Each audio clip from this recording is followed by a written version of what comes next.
Unahin mo muna yung may swero. Teka lang, Rika. Iwan ako muna yung swero. Iwan ako muna yung swero. Tapos isunod mo yung kamay na may swero. Tandaan, baka matanggal yung swero natin. Diyan yung gamot natin. Ayan. Sige, tapos yung kamay mo naman sa isa.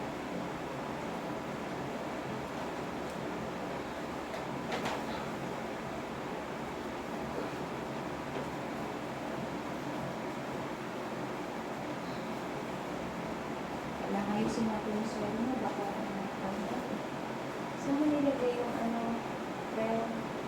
Yung plaster. Diyan. Wala ba? Ay, ito. Ayusin ko muna para makakawali.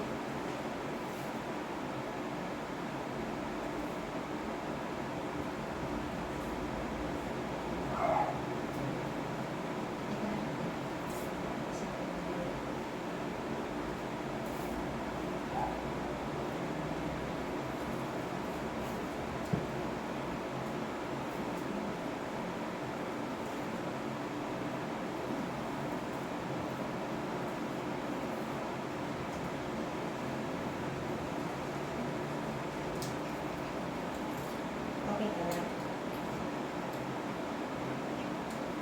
Mamaya, pagkatapos mo kumain, inumin mo pa yung isang peros mo ay pwede para recover ka pa.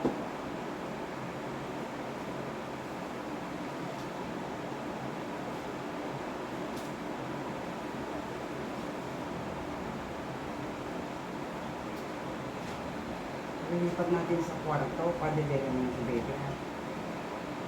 Makaramdam kasi ito. Mainit lang. Ha?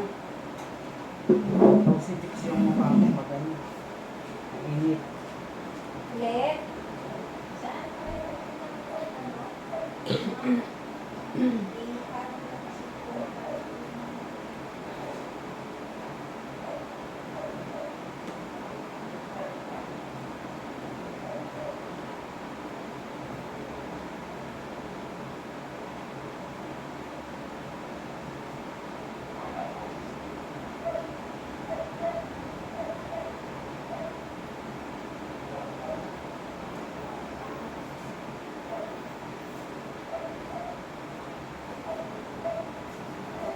May gasa siya, di ba? Alisin mo pa yan. Oo.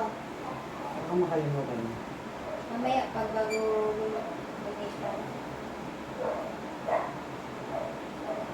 Mabungod na yung service niya. Ganun yan, pagka nagbubuka ka ng mabibigyan.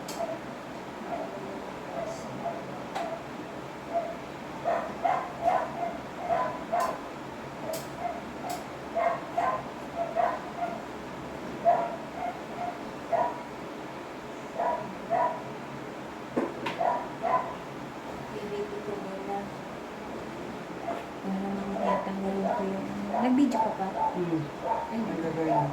nag-DP ako. Saan ka ba? Ay, sa tag-isa. Oo, kasi yung swero niya. Sige, dito natin yan. Diyan ka.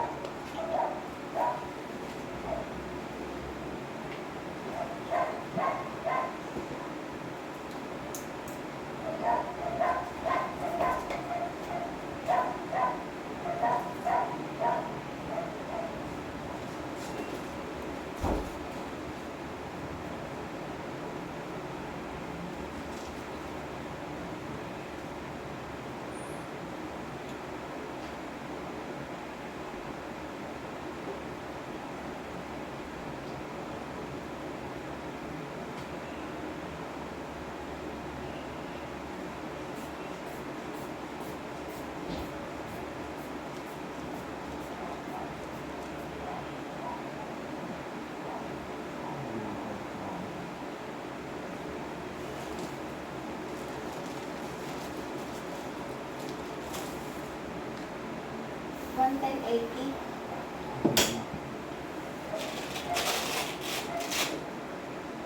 Kaya ka naman, bago tayo dapat ka. Sige ba?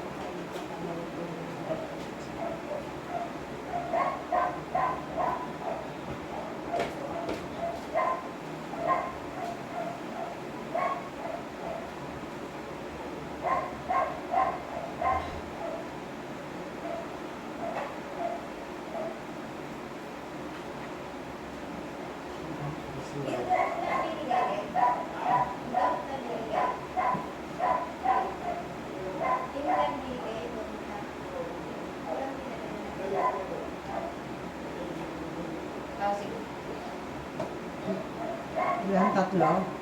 Ha? Tatlo yun yung utang ko sa yung gamot. Oo, nandun yung dalawa sa baba. Parang may isang isang set. Ayan, hawakan mo to. Ito yung mattress mo ha. Kailangan ganyan siya katigas para hindi ka duguin ha.